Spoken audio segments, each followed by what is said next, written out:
Hello, আসসালামু আলাইকুম। কেমন আছেন সবাই? আশা করি ভালো আছেন। আসলে কি জানেন, আজকে সকালবেলা খুব এখন বাদ চলে গিয়ে আপনার ঠিক 6টা। আমরা আজকে মঙ্গলবার, আসলে আমরা হাওড় এলাকায় আসছি তো, কিন্তু আসলে মনেরে বুঝাইতে পারবো না যে আসলে কত যে ভালো লাগতাছে। আসলে খুবই সুন্দর লাগতাছে। আসলে এই যে এলাকাগুলা যে এত সুন্দর লাগতাছে, খুবই এলাকা। আসলে এখানে যদি কেউ আসে তাইলে বুঝতে পারবো, বিশেষ করে যে বর্ষার দিন আসলে যারা আপনার বরিশাল চাঁদপুর যায়, তারা নদীর একটা আসলে ভয় থাকে। যারা জীবনে নদীতে না এসে তারও যদি এখানে আসে, কিন্তু ভয়ের কিছু নাই, কিন্তু দেখার একটা সৌন্দর্য আছে আসলে, যে না এখানে আসলে অনেক ভালো লাগতেছে আসলে এলাকাগুলা।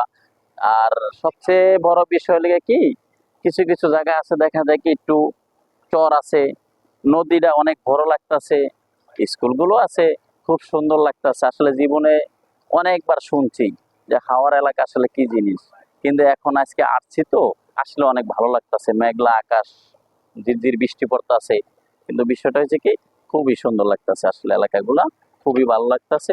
আশা করি আপনারা আমাদের এই লাইভটা দেখা চিন্তা ভাবনা করবেন যে হ্যাঁ, আমরা অবশ্যই আসলে যাবো, এখানে ঘোরার চিন্তা ভাবনা করতেছি, আসলে যাবো।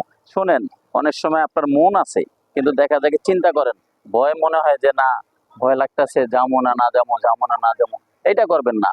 শোনেন, ঘুরতে আসলে মনটা হালকা করবেন, ঘুরতে চলে আসবেন।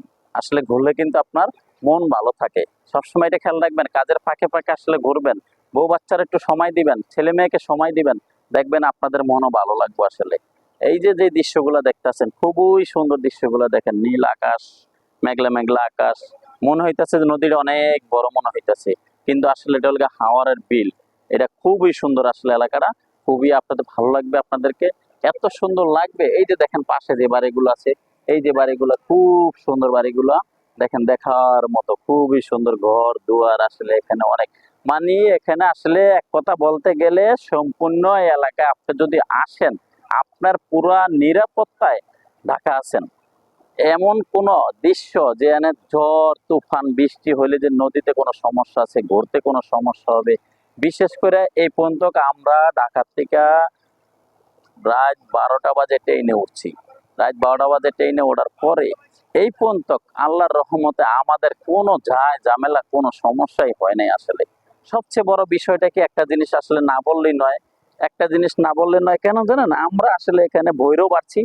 ভৈরব স্টেশন থেকে আমরা যখন ট্রেনের থেকে আসলাম, ট্রেনের ভৈরব স্টেশন থেকে যখন আসলাম, তখন আমার না আসলে একটু খিদা লাগছিল। তাই ভাবলাম যে আসলে এখানে খাওয়া দাওয়া করবো কই। বিশ্বাস করেন, আসলে ভৈরব একটা শহর, আমি তো মনে মনে ভাবছি যে ভৈরব শহর খুব ছোট শহর, আসলে না, ভৈরব শহরটা অনেক বড় শহর। আর ভৈরব শহরে আমরা যখন আসলাম তখন রাত 2:30 বাজছে। তো একটা লঞ্চ ছাড়বো, আমরা আবার ইয়াতে যাবো, এই হাওড় এলাকায় আসবো। কিন্তু একটা হোটেল খোলা আছে, আসলে ওখানে আমরা ভাত খাইলাম, কিন্তু খুবই ভালো লাগলো। মানে আপনারা আসলে যে হতাশ হয়ে যাবেন, রাত্রে কোথায় যাবেন, কি করবেন, কি চিন্তা করবেন, আসলে এখানে কিছুই নাই।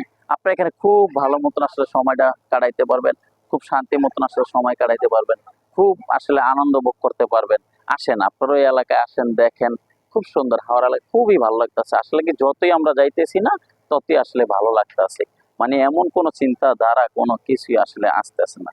তো আশা করি আপনারা আসবেন। আসলে আসলে ঘোরাফেরা করলে আসলে মন ভালো থাকে, শান্তি থাকে, খুশি থাকে মনটা আসলে। ঠিক আছে, আপনারা ভালো থাকবেন, আশা করি। আসসালামু আলাইকুম।